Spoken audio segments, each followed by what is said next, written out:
الحمد لله وكفى وسلام على عباده الذين اصطفى أما بعد فأعوذ بالله من الشيطان الرجيم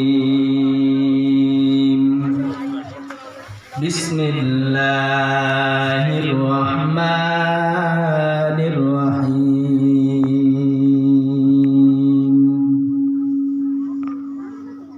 والضحى والليل إذا سجى ما ودعك ربك وما قلى وقال النبي صلى الله عليه وسلم كل أمتي يدخلون الجنة إلا من أبى قيل من أبى يا رسول الله قال من أطعني دخل الجنة ومن عصاني فقد أبى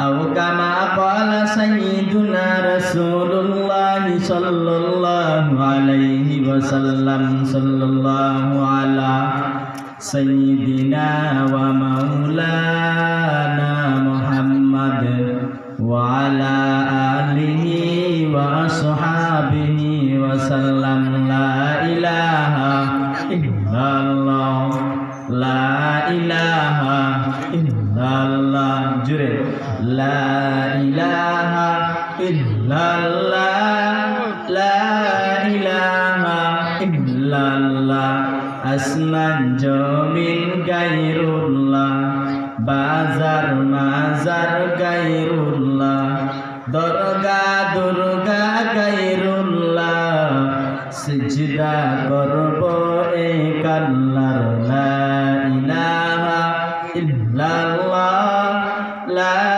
ইলাহা ইল্লাল্লাহ আল্লাহু আল্লাহ আল্লাহু আল্লাহ আল্লাহু আল্লাহ আল্লাহু আল্লাহ লা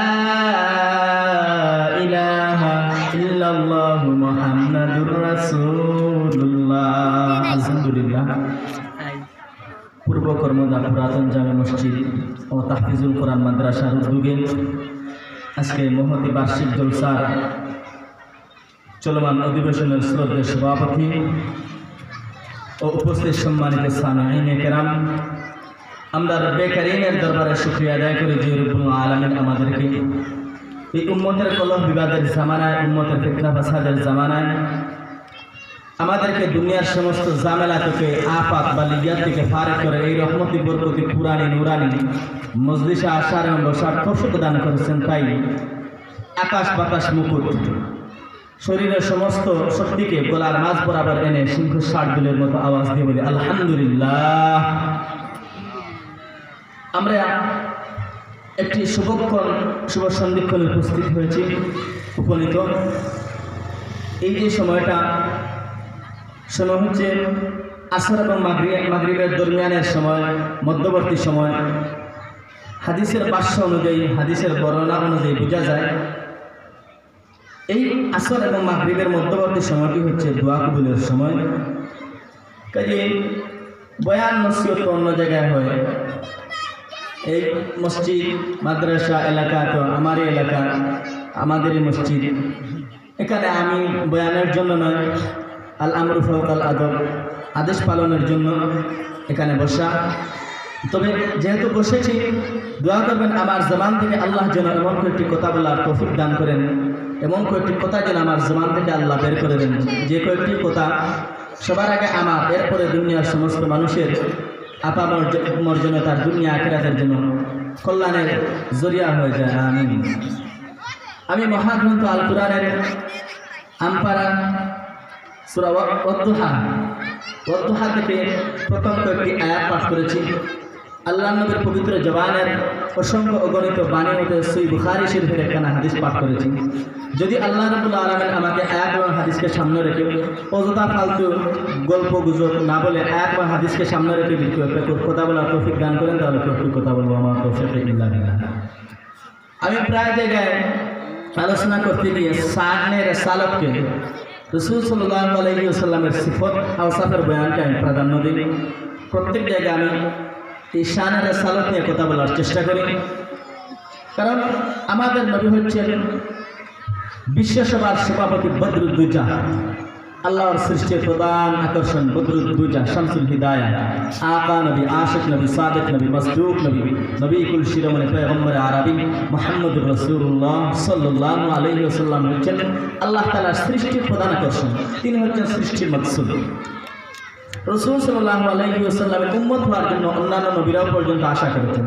সব নবীগণ আল্লাহ তাআলাকে বলেছেন, আল্লাহ আপনি আমাদেরকে নবী না বানিয়ে যদি শেষ জমানার নবীর উম্মত হিসাবে কবুল করেন তাও ভালো। এখন দেখেন শেষ নবীর উম্মতের কি দাম, কি পাওয়া, অথচ বিনা দরখাস্তে মায়া করিয়া সেই শেষ নবীর উম্মত হিসাবে আল্লাহ আমাদেরকে খুব কবুল আর মঞ্জুর করেছেন। আলহামদুলিল্লাহ। মুহাম্মদ রাসূলুল্লাহ সাল্লাল্লাহু আলাইহি ওয়াসাল্লাম আমাদের জীবনের আইডল। দুনিয়ার মানুষ কাকে আইডল মানবে, কাকে ফলো করবে, নবীকে মানবে না মেসিকে মানবে, এই উত্তর দিতে গিয়ে আল্লাহ রাব্বুল আলামিন সূরাতুল আহজাবের মধ্যে বলেন, লাকাদ কানা লাকুম ফি রাসূলিল্লাহি উসওয়াতুন হাসানাহ। এই আয়াতে আল্লাহ বলছেন, হে বিশ্ববাসী মানব মণ্ডলী,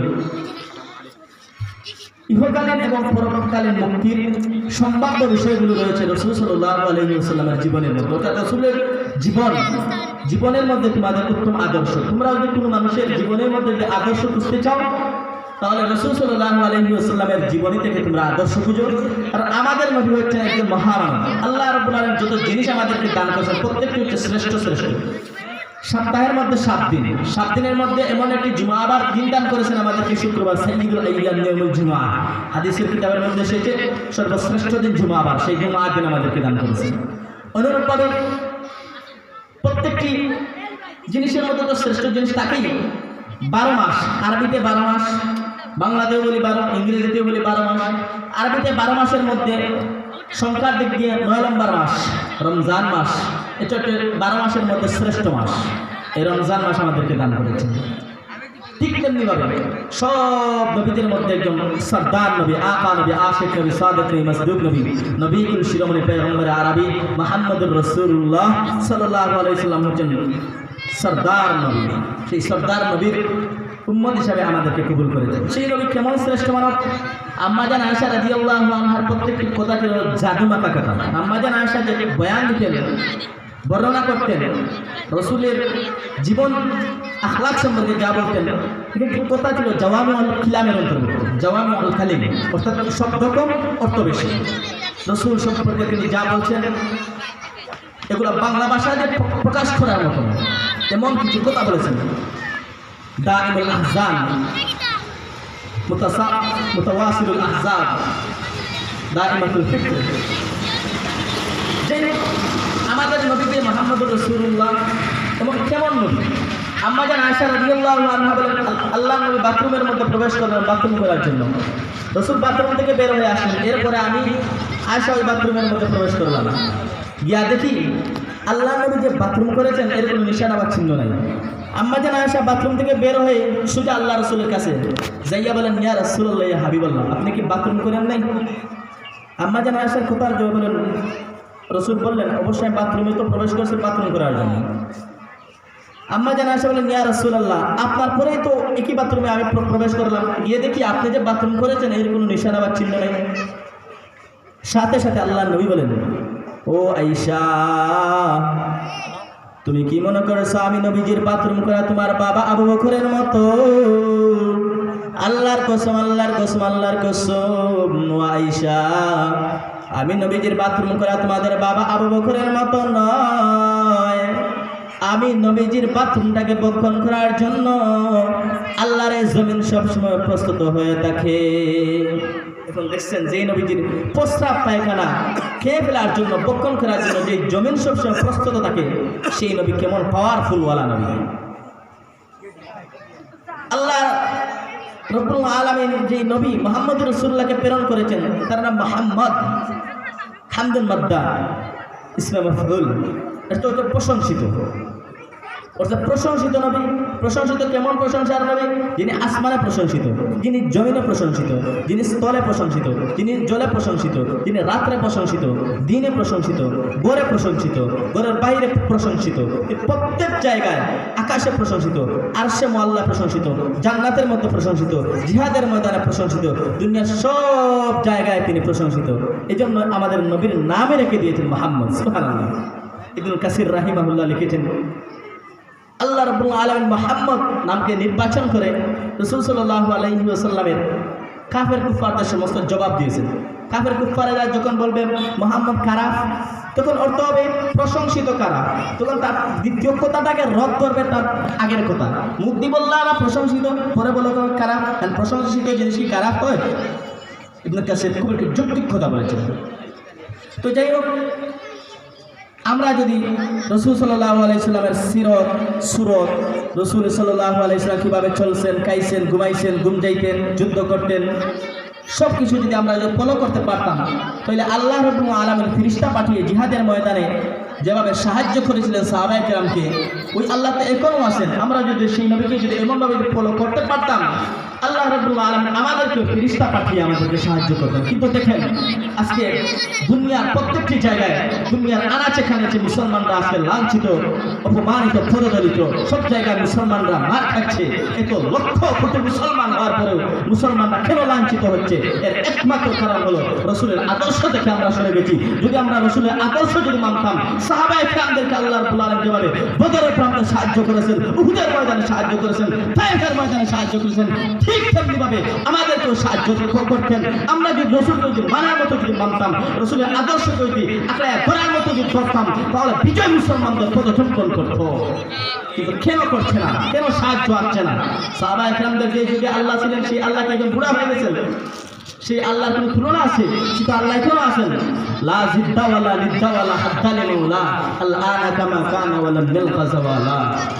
সে আল্লাহ এখনো আছেন, কিন্তু আমরা মানতে পারতেছি না, যার কারণে শর্ট না পাওয়ার কারণে জাযা আসতেছে না।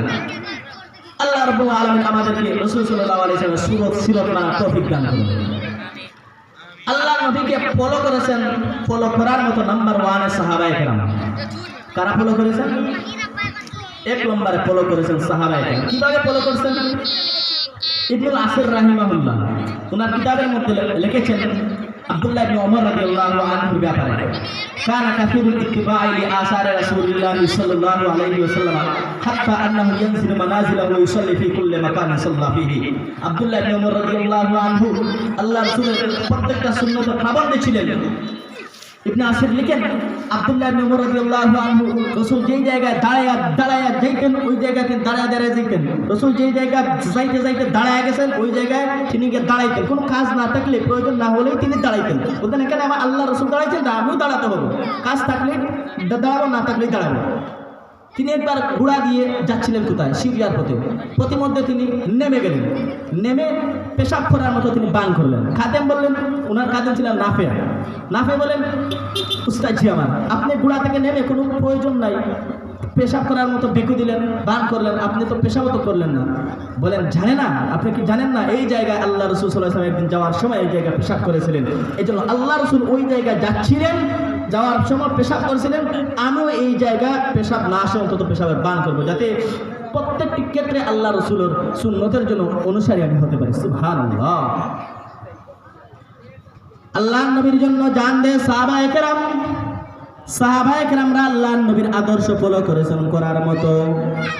হিজরতের যখন হুকুম হয়ে যায়, আল্লাহর নবী সমস্ত সাহাবায়ে কেরামদেরকে অর্ডার করলেন, আমার সাহাবায়ে কেরাম তোমরা হিজরত করে মদিনায় যাও। আবু বকর ডাক দিয়ে বলে, পয়গম্বর আপনি যদি আমাকে অর্ডার করেন, আমি হিজরত করে মদিনায় যাব। আল্লাহর নবী বলেন, ও আবু বকর তুমি কি বলছো? তুমি তাকো, হিজরতের রাতে তোমাকে সাথী বানাইয়া মদিনার দিকে নিয়ে যাব। আল্লাহর নবী হিজরতের রাতে আবু বকরের বাড়ির ভিতরে যাইয়া ক্ষুদ্র সুরে একটি ডাক দিলেন, আবু বকর লাব্বাইক ইয়া রাসূলুল্লাহ। আল্লাহর নবী আক্ষেপের সাথে ডাক দিয়া বলেন, আবু বকর গভীর রাত্রে তোমাকে আইসা একটি ডাক দিলাম, তুমি কিভাবে আমার প্রথম ডাকে সাড়া দিয়া বের হলাম? আবু বকর বলে, পয়গম্বর বহু আগে আপনি আমার কানের গোড়ায় আওয়াজ দিয়েছিলেন হিজরতের রাতের সাথে হব। ওই রাত থেকে আজ পর্যন্ত আমি আবু বকর বিছানার সাথে পিঠা লাগায় ঘুমাই নাই। সিরাত ইবনে হিশাম লিখে আবু বকর 9 মাস পর্যন্ত বিছানার সাথে পিঠা লাগায় ঘুমায় নাই। মুহাম্মদ ইবনে ইসহাক লিখেছে আবু বকর রাদিয়াল্লাহু আনহু 9.5 মাস পর্যন্ত বিছানার সাথে পিঠা লাগায় ঘুমায় নাই। আবু বকর রাদিয়াল্লাহু আনহু কান্না জড়িত কণ্ঠে ডাক দিয়ে বলেন, ইয়া রাসূলুল্লাহ, ইয়া হাবিবাল্লাহ, যখন আপনি আমার কানের গোড়ায় আওয়াজ দিয়েছিলেন হিজরতের রাত্রে সাথী হব, ওই হিজরতের রাত্রে সাথী হওয়ার জন্য, সাথী হওয়ার আশায় আকাঙ্ক্ষিত হয়ে 9 মাস পর্যন্ত তো ঘুমাই নাই। বিষয়টা এমন নয় শুধু আমি ঘুমাই নাই, বিষয়টা এমন নয়, আমার ছোট মেয়ে আসমাটাও পর্যন্ত ঘুমায় না। নাস্তা বানায় রেডি থাকতো, আপনি কখন আসবেন এবং আপনার হাতে নাস্তার বাটি তুলে দিবে। ও পয়গম্বর, শুধু যে আমার মেয়েটা ঘুমায় না, বিষয়টা এমন নয়। ওই কুটিরের দিকে তাকায় দেখেন কুটিরের পাশে একটি বাহন যন্ত্র আছে, বাহন যন্ত্রটাও পর্যন্ত ঘুমায় না। কখন আপনি আসবেন আর আপনাকে সোয়ারি বানাইয়া মদিনার দিকে রওনা হয়ে যাবে। আল্লাহর নবীর জন্য জান দিয়ে সাহাবায়ে কেরাম, আল্লাহর নবীর জন্য জান দিয়েছে মহিলার দল। আল্লাহর নবী জিহাদের ময়দানে রওনা হয়ে গেছেন। মহিলা তার দুধের বাচ্চা নিয়ে আল্লাহর নবীর সামনে ডাক দেওয়া, পয়গম্বর, আপনি আমার দুধের বাচ্চা নিয়ে যান, জিহাদের ময়দানে ব্যবহার করবেন। আল্লাহর নবী বলেন, ও মহিলার দল, তোমাদের দুধের বাচ্চা নিয়ে আসছো জিহাদের ময়দানে, কি তারা কি জিহাদ করতে পারবে, কোনো কাজে কি আসবে? মহিলা ডাক দেওয়া বলে, ও আল্লাহর নবী, জিহাদের ময়দানে যখন আপনি তুমুল বেগে কাফের বেঈমানদের বিরুদ্ধে যুদ্ধ করতে থাকবেন, কাফের বেঈমানেরা যখন আপনার প্রতি তীর নিক্ষেপ করতে চাইবে, তখন আপনি কাফের কুফফারদের তীরের সামনে আমার সন্তানকে ডাল হিসাবে ব্যবহার করবেন। আমার সন্তানের কারণে আপনার গায়ে তীর বিদ্ধ হবে না। কিয়ামতের ময়দানে আল্লাহ যদি জিজ্ঞাসা করে, মহিলার দল, আমার দরবারে নাজাতের কি আমল নিয়ে আসছে, কোনো আমল দেখাও, তখন এমন কোনো আমল নাই যে আমল দেখে নাজাত পাবো। তবে এতটুকু বলতে পারবো যে আল্লাহ, দুনিয়াতে তোমার নবীর আদর্শকে বাস্তবায়ন করার জন্য আমার সন্তান আমি জিহাদের ময়দানে দান করেছিলাম। মোহাম্মদ আরবি হায়ওয়া নবী রাস্তে পেশোয়া, मोहम्मद अरबी हैवा नबी रस्ते पे शोवा, आलम हवा उसकी पैदाइश उजाला, आलम हवा उसकी पैदाइश उजाला। আল্লাহ নবীর সিরত নিয়ে বলছিলাম, আল্লাহ নবীর সুরত নিয়ে কি বলছিলাম, সুরত নিয়ে বয়ান করার সময় নাই, সময় সংক্ষিপ্ত হয়ে আসতেছে, মাগরিবের সময় সন্নিকটে। আল্লাহ নবীর কেমন সুন্দর ছিলেন, আল্লাহ নবী এত সুন্দর ছিলেন, এত সুন্দর ছিলেন। আম্মা জান আয়েশা রাদিয়াল্লাহু আনহা বলেন, লানা শামসুন ওয়ালিল আফাকে শামসুন ওয়া শামসি খায়রুম মিন শামসিন নাস ওয়া শামসুন নাস তাতলু বাদাল ফাজরি ওয়া শামসি তাতলু বাদাল ইশাই। আম্মা জান আয়েশা রাদিয়াল্লাহু আনহা বলেন, দুনিয়ার প্রত্যেকটি মানুষের একটি সূর্য আছে, আমি আয়েশার একটি সূর্য আছে। দুনিয়ার প্রত্যেকটি মানুষের সূর্য থেকে আমি আয়েশার সূর্যের দাম বেশি। দুনিয়ার প্রত্যেকটি মানুষের যে সূর্য আছে, ওই সূর্যটা প্রতিদিন সকালবেলা পূর্ব দিগন্তে উদিত হয়। আর আমি আয়েশার যে সূর্য আছে, ওই সূর্যটা প্রতিদিন এশার নামাজের পরে আমার ঘরের মধ্যে উদিত হয়। আল্লাহর নবী সাল্লাল্লাহু আলাইহি ওয়াসাল্লামের বিবি আম্মা জান আয়েশা সূর্য বলে আল্লাহর নবীকে বুঝাইতে চাইলেন। আল্লাহর নবী কেমন সুন্দর ছিলেন, কেমন সুন্দর ছিলেন। আল্লাহর নবীর সাহাবী হযরত জাবের ইবনে সামুরা রাদিয়াল্লাহু তাআলা আনহু শামাইলে মুহাম্মাদিয়া নামক কিতাবের মধ্যে এসেছে, জাবের ইবনে সামুরা রাদিয়াল্লাহু আনহু বলেন, আকাশে উঠলো আকাশের চাঁদ, জমিনে উঠলো জমিনের চাঁদ। একবার আগে আমি আকাশের চাঁদের দিকে তাকাই, একবার আমি জমিনের চাঁদের দিকে তাকাই, বুঝে উঠতে পারলাম না আকাশের চাঁদটা বেশি সুন্দর না জমিনের চাঁদ বেশি সুন্দর। জাবের ইবনে সামুরা রাদিয়াল্লাহু আনহু সর্বশেষ যে রেজাল্টটা দিলেন, তিনি বলেন, বিশ্ববাসীর মানব মণ্ডলী, আল্লাহর কসম, আল্লাহর কসম, আল্লাহর কসম, আকাশের চাঁদের চেয়ে জমিনের চাঁদটা শতগুণে বেশি সুন্দর। কারণ আকাশের চাঁদকে জমিনের চাঁদ একবার দ্বিখণ্ডিত করার কারণে আকাশের চাঁদের মধ্যে দাগ জমে গিয়েছে।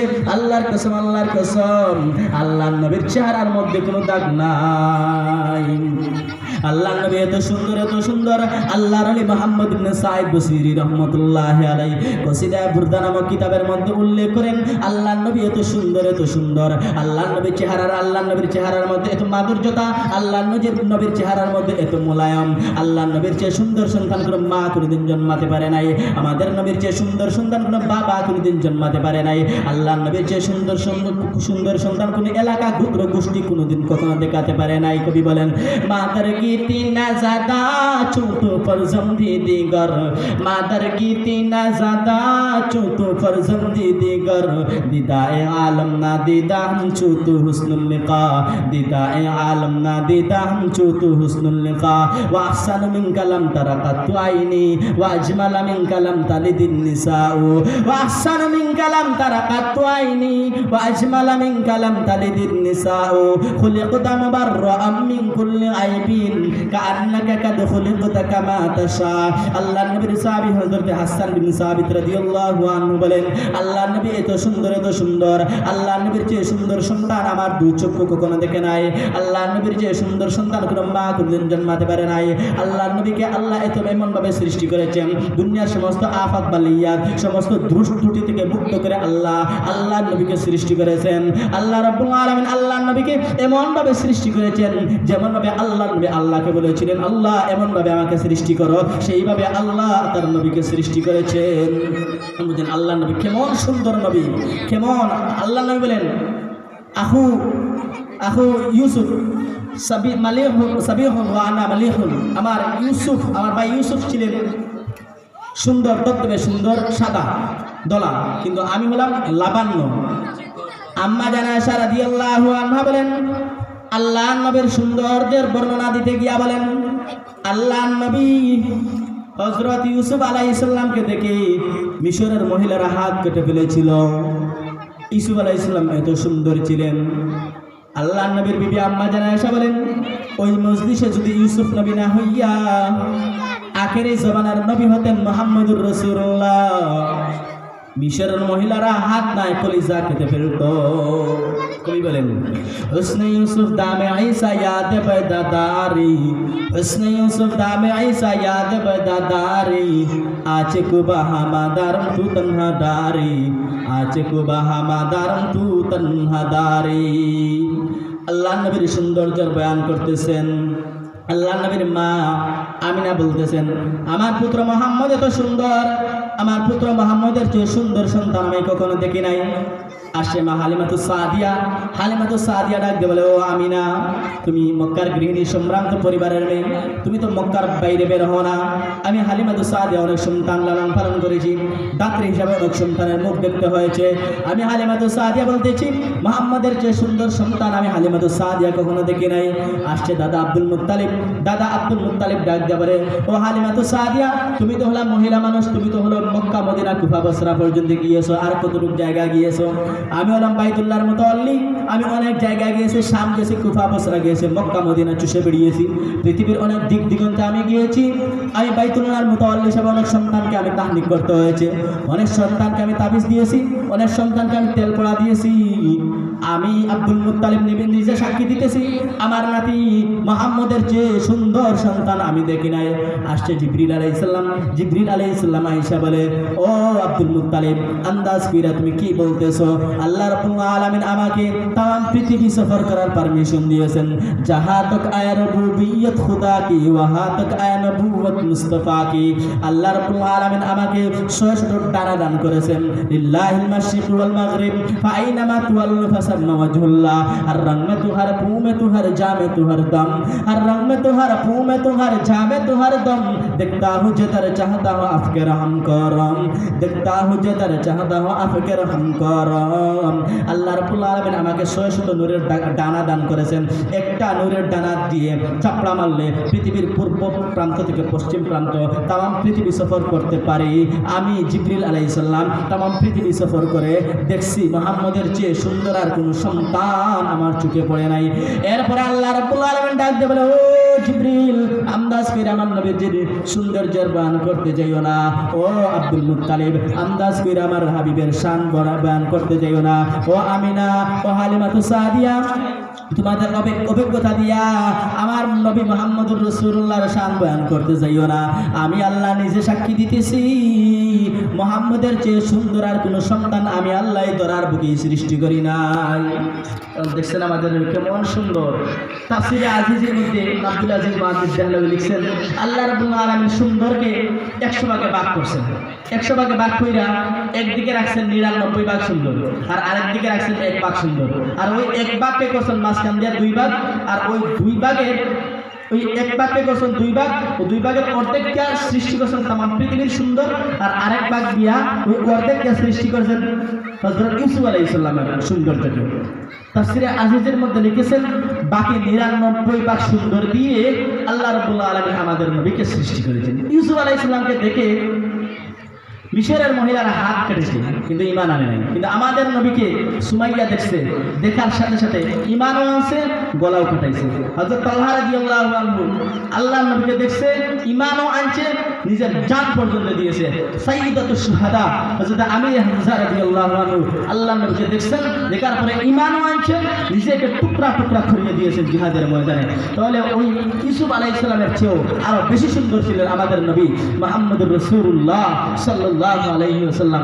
সেই নবীজির আদর্শ ভাইজান আমরা মানতে প্রস্তুত আছি না নাই? সেই নবীজির আদর্শ যদি আমরা মানি, রাসূলের সুন্নাত যদি আমরা মানি, উম্মতের কলহ বিবাদের জামানায় কোনো একটা উম্মত যদি রাসূলের একটা মৃত সুন্নতকে যদি জিন্দা করে অথবা একটা সুন্নাত যদি পালন করতে থাকে, আল্লাহ রাব্বুল আলামিন থেকে 100 শহীদের মালা পরাইবেন হাশরের ময়দানে।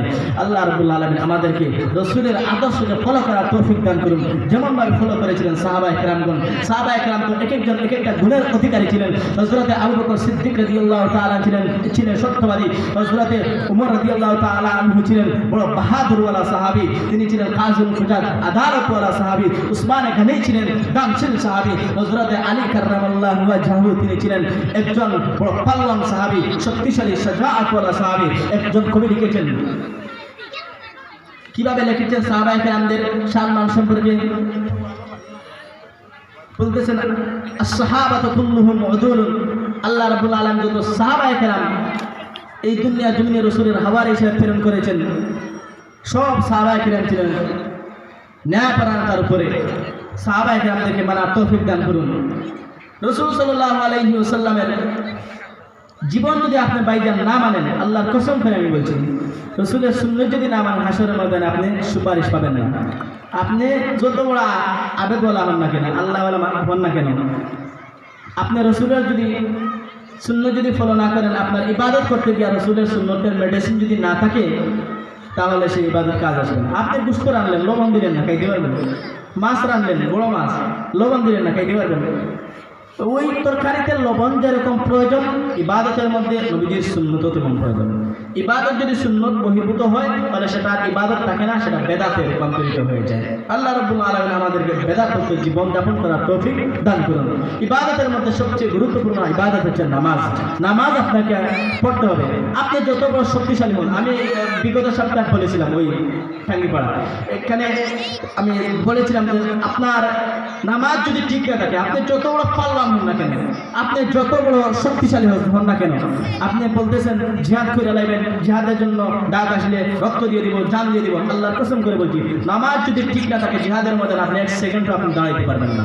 কারণ জিহাদের ময়দানে কোমর সোজা করার জন্য 1 নম্বরে হাত দেওয়ার জন্য নামাজ ঠিক থাকতে হবে। যদি নামাজ যদি ঠিক না থাকে, দেখবেন আপনার কোমরের মধ্যে কাঁপুনি শুরু হয়ে গেছে, পুরোটা শরীরের মধ্যে ভাইব্রেশন শুরু হয়ে গেছে। যদি আপনি জিহাদের ময়দানে ঠিক মতো যদি দাঁড়াতে না পারেন, তাহলে কিসের জিহাদ করবেন? আর আপনি জিহাদের ময়দানে ঠিক মতো দাঁড়ানোর জন্য সর্বপ্রথম যে সবক, সেটা হচ্ছে নামাজ বা জামাত করতে হবে। এই জন্য মুহাম্মদ ইবনে সিরিন, আমার পূর্ব হুজুর বলেছিলেন মুহাম্মদ ইবনে সিরিনের কথা। মুহাম্মদ ইবনে সিরিন রাহিমাহুল্লাহ বলেন, একজন মানুষকে সুস্থ সবল থাকতে হলে তার 2টা জিনিস সুস্থ থাকতে হবে। তার আত্মা সুস্থ থাকতে হবে, আরেকটা হচ্ছে তার দেহ, মাটির তৈরি দেহ, রক্ত মাংসের যে দেহ, বডিটা সুস্থ থাকতে হবে। যদি আপনার দেহ সুস্থ আছে কিন্তু আত্মাটা সুস্থ নাই, অর্থাৎ আত্মিকভাবে আপনি অসুস্থতা আক্রান্ত হয়ে আছেন। আত্মিক অসুস্থ কি? নামাজ ভালো লাগে না, রোজা ভালো লাগে না, পর্দা ভালো লাগে না, সওয়াত ভালো লাগে না, যাকাত ভালো লাগে না, এই জিনিসগুলো ভালো না লাগাটাই প্রমাণ করে আপনি আত্মিকভাবে অসুস্থ। এখন আপনার শরীরে যদি রোগ হয়, আপনি যাইবেন ডাক্তারের কাছে, সিরিয়াস যাইবেন, ঢাকা যাইবেন, 8 টাকা হইলে তার যাইবেন আমেরিকা। কিন্তু এই দেহটাকে আপনি সুস্থ রাখার জন্য একটু ডাক্তারের কাছে যাচ্ছেন, একজন মুমূর্ষু রোগীকে বাঁচানোর জন্য সন্তান বলতেছে কিডনি বিক্রি করে দিব, বাড়ি বিক্রি করে দিব, যা জায়গা আছে সব বিক্রি করে দিব ওই দেহটাকে সুস্থ রাখার জন্য। কিন্তু আপনার আমার অন্তর যে অসুস্থ হয়ে আছে, সেই অন্তরের মধ্যে বেনামাজের দাগ লেগে আছে, সেই অন্তরের মধ্যে গুনার দাগ লেগে আছে, গান শোনার দাগ লেগে আছে, গীবতের দাগ লেগে আছে, কবিরা গুনার দাগ লেগে আছে, সগীরা গুনার দাগ লেগে আছে। আপনি কোন ডাক্তারের কাছে গিয়েছেন? এখন অন্তরের চিকিৎসার জন্য ডাক্তার লাগবে কি লাগবে না? অবশ্যই ডাক্তার লাগবে। অন্তরের চিকিৎসার ফার্মেসি হচ্ছে মাদ্রাসা, অন্তরের চিকিৎসার ফার্মেসি হচ্ছে মসজিদ, অন্তরের চিকিৎসার ফার্মেসি হচ্ছে উলামায়ে কেরামদের খানকা, উলামায়ে কেরামরা ইলিমওয়ালা আলেমরা অন্তরের চিকিৎসা করে। যারা আলেম তারা করে আপনার অন্তরের চিকিৎসা, রুহের চিকিৎসা, তারা রুহানি ডাক্তার। আর আপনার দেহের চিকিৎসা করে যারা, তারা হচ্ছে দুনিয়াবি ডাক্তার। যারা প্রস্রাব পায়খানা পরীক্ষা করে যারা ঔষধ দেয় তারা আপনার দেহের চিকিৎসক। আর আপনার রুহানি অন্তরের চিকিৎসক হচ্ছে আপনার উলামায়ে কেরামরা। উলামায়ে কেরামদের জন্য কাছে থাকবেন, পাশে থাকবেন, দ্বীনি মাদ্রাসা মসজিদের সঙ্গে সম্পর্ক রাখবেন, ওয়াজ মাহফিলে যাবেন। এই যে তো হালকাগুলো আছে, মসজিদের হালকা, মাদ্রাসার হালকা, ওয়াজের হালকা, এই সমস্ত হালকাগুলোর মধ্যে আপনার অন্তরের খোরাককে বিক্রি করা হয়, অন্তরের খোরাক তাতে দান করা হয়। আজকে দেখেন ওয়াজ মাহফিলের মঞ্চগুলো খালি হয়ে গিয়েছে। কত বড় মাহফিল, পুরা বছরে পরে একদিন মাহফিল, আগামীকাল থাকবে না, গতকাল ছিল না, আজকে এখানে মাহফিলে কোনো মানুষ তেমন নাই। কিন্তু যদি এখানে যদি দাওয়াত করা যদি হইতো, একজন বড় গায়িকাকে, একজন বড় গায়ককে যদি দাওয়াত করা হইতো, 2 লাখ টাকা দিয়ে তারা জানা হইতো, আমার মনে হতো এখানে পিন্ডালে তো শেখা হইতো না। 200 যত ফাল আছে, ফালটাও বিষয় আছে লাগতো বসার জন্য, এমনকি এরপরও বসার জন্য শেখা হইতো না, খোলা খাতা বিষয়া বোয়ারও সম্ভাবনা আছে, ঠিক না? কিন্তু আমরা তো হইলাম খালি রটা সঙ্গীত আর মশা খাওয়ার দল, রটা সঙ্গীত বুঝুন আর মশা খাওয়ার দল। ওয়াজ মাহফিলে আইনু সিন্ডি খাইয়া দৌড়। ওয়াজ মাহফিলের প্রধান অতিথি থাকে 2টা, আমি সব জায়গায় হই 2টা থাকে। তো এক প্রধান অতিথির নাম থাকে ফুস্টার, তাই না? দোয়া হবে। আর আরেক প্রধান অতিথি, এই প্রধান অতিথি যদি ওয়াজ হইলে এরপরে মানুষ থাকতে পারে, না করতে পারে। কিন্তু আরেকজন প্রধান অতিথি আছেন, হয়তো সিন্নি আলাইছিলাম। এই সিন্নি শেষ, ওয়াজ শেষ। সিন্নি দেওয়ার পরে জিবরাইল আলাইহিস সালামের আগে ওয়াজ করলে আর মানুষ থাকে না। এই জন্য এই সিন্নি প্রধান অতিথি মার্কার মুসল্লি আর শ্রোতা আমরা না হইয়া আমরা আল্লাহওয়ালা হক্কানির শ্রোতা যেন হই। আল্লাহ রাব্বুল আলামিন আমাদেরকে কবুল করুন, আমিন। নামাজের সময় সন্নিকটে, এখন এই সময়টা বয়ানের সময়ও না, আর এটা বয়ানের জায়গায়ও না। আমার এলাকা আমি আগে বলেছি, এখানে উলামায়ে কেরামগণ আসবেন, আপনারা অযথা ঘোরাফেরা না করে মজলিসে আসেন, মজলিসের সৌন্দর্যতা রক্ষা করুন। মসজিদ মাদ্রাসা দুটোটা এখানে তৈরি হয়ে গিয়েছে। এই সময় আমরা এখানে বক্তব্যে পড়েছিলাম, যে হুজুরের কাছে পড়েছি সেই হুজুর এখনও আছেন, উস্তাদ মুহতারাম মাওলানা শফিকুর রহমান দামাত বারাকাতুহু। ওনার অক্লান্ত চেষ্টা পরিশ্রমে আজকে এই এলাকার অনেক সন্তানরা হাফেজ হচ্ছে, কোরআন শিখতেছে, যার গালে দাঁড়িয়ে নাই দাঁড়িয়ে উঠতেছে। আরেকজন আমাদের ভাই, বড় ভাই মাওলানা মুহাদ্দিস কাউসার আহমদ সাহেব, মুহাদ্দিস কর্মদা মাদ্রাসা, ওনার চেষ্টা পরিশ্রমে আজকের যে মসজিদ মাদ্রাসা এতদূর পর্যন্ত যে এগিয়ে গিয়েছে। দোয়া করি আল্লাহ রাব্বুল আলামিন এই 2 হাত থেকে ইসলামের জন্য কবুল করুন, মানবতার জন্য কবুল করুন, আমিন। এখন দোয়া কবুলের সময় আমরা কয়েক মর্তবা দুরূদ শরীফ পড়ি। সাল্লাল্লাহু আলা সাইয়্যিদিনা ওয়া মাওলানা মুহাম্মদ ওয়া আলা আলিহি ওয়া আসহাবিহি ওয়া সাল্লাম। দুরূদের ফজিলত সম্পর্কে কি বলবো? দুরূদ এমন একটি গুরুত্বপূর্ণ ইবাদত।